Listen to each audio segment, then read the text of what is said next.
Going Down Home with Daddy, written by Kelly Starling Lyons, illustrated by Daniel Minter. On reunion morning, we rise before the sun. Daddy hums as he packs our car with suitcases and a cooler full of snacks.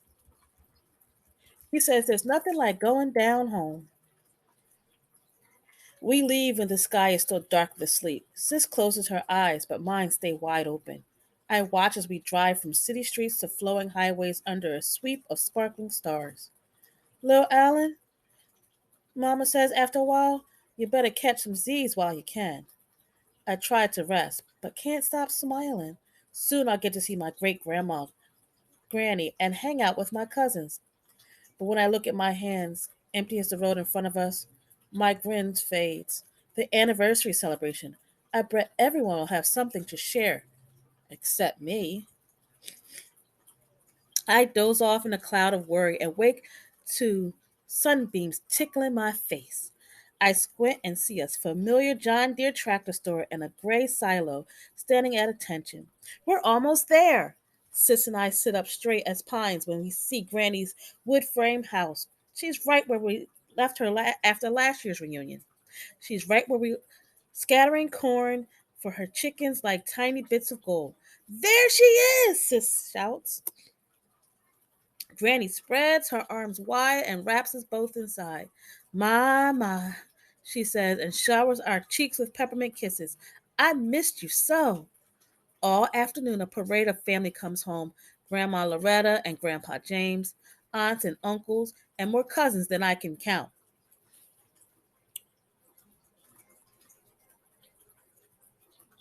Oh, shit. Got a head just like your daddy, Uncle Jay teases me. Daddy's eyes twinkle. Now I know you're not talking about heads. Can't take them anywhere, Grandma Loretta says, laughing. While the grown-ups catch up, the cousins run to the fence to visit Granny's cows and goats. You doing something for the celebration? Isaiah asks, singing Granny's favorite song. His eye is on the sparrow. She says, how about you? Reading Mother to Son by Langston Hughes. I made a scrapbook in Granny's favorite color, blue, Devin says. You got something, little Allen? I kick the stone and my eyes start to burn. Ready for a tractor ride? Sis asks, saving me from having to answer. I swallow hard and climb into the trailer with Sis and Mama. I lean against the hay as Daddy drives us past a smokehouse and fishing pond and rumbles by a field dotted with puffs of white. Cotton has been on this land for a long time, just like us, Daddy says. Pa would drive your Uncle Jay and me on the tractor just like this one. Look to your left, Pa would say. Look to your right. The land just seems to go on forever. Everything you see, Pa told us, is ours. I think about what Daddy said and sit up tall. Pa is gone, but this is our time to come together and remember. Daddy's word make me want to share more than ever. When the ride stops, I ask him what to do. Think with your heart, little Allen, Daddy says. That's what Pa always told me. Just then, we hear Granny. Come on and get this food while it's hot, she calls from the porch. We dash inside. The dining room overflows with love made dishes smoked turkey, collards, mac and cheese, okra, and tomatoes, and biscuits oozing with Mayhall jelly, just like the way Daddy likes. Hand in hand, we create a ring inside of the house Pa built for Granny. Heart to heart, we share what we're thankful for. Nothing is more important than family, Granny says, tearing up as she looks at every face. Amens all around. On Sunday, I feel sick. Not a fever and sneezy sick, but I wish I had more time sick. The celebration starts at dusk. Get a move on, little Allen, Grandma Loretta says. You know Granny doesn't play. Growing up, we never miss a service. At church, Daddy points to the spot where he and Uncle Jay performed a duet on the trombone and trumpet. My hands were shaking so much I could barely play, Daddy says. But then I saw Granny smiling. My jitters went away. I wonder if I look at Granny will help me. But when our eyes met, all I could think about is being the only kid with nothing to say. After service, we head to Granny and change into our reunion t shirts. Generations of our family smile from every wall. Mama, sis, and I peer at black and white pictures of Pa and Granny. Their eyes brave and bold remind me of Daddy's.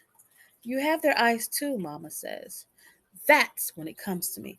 I think about everything I see here when I'm here. I think about the tractor ride and Daddy's stories. I think about walking in Pa and Granny's shoe footsteps. In those of our people and native people long before, I think and collect treasures from our land. I lift my head to the sun. Just before set and night falls, we sit outside on the porch steps and metal lawn chairs. It's celebration time. Our people were stolen from Africa and shipped to this continent in chains, Daddy says. But no one could lock away their dreams. They dreamed on this land during slavery. They dreamed on this land as they made a way out of no way and fought Jim Crow. 75 years ago, a farmer and a teacher bought this land. Dad great gazes at Granny. And look at us now. One after another, cousins offer their tributes. Sis songs make Granny's eyes shine.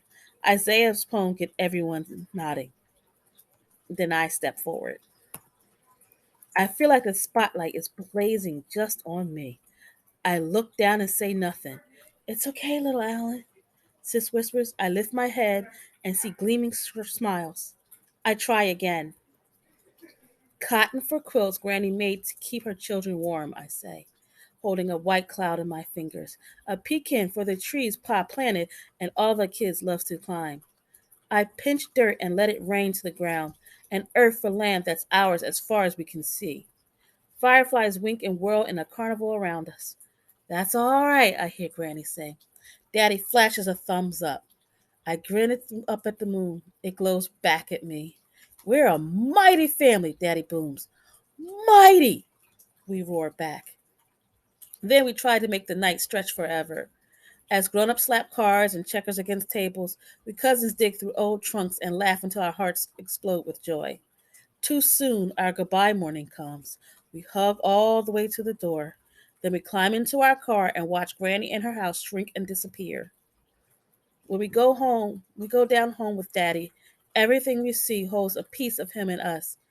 We head up the highway thinking about our family and dreaming about next year.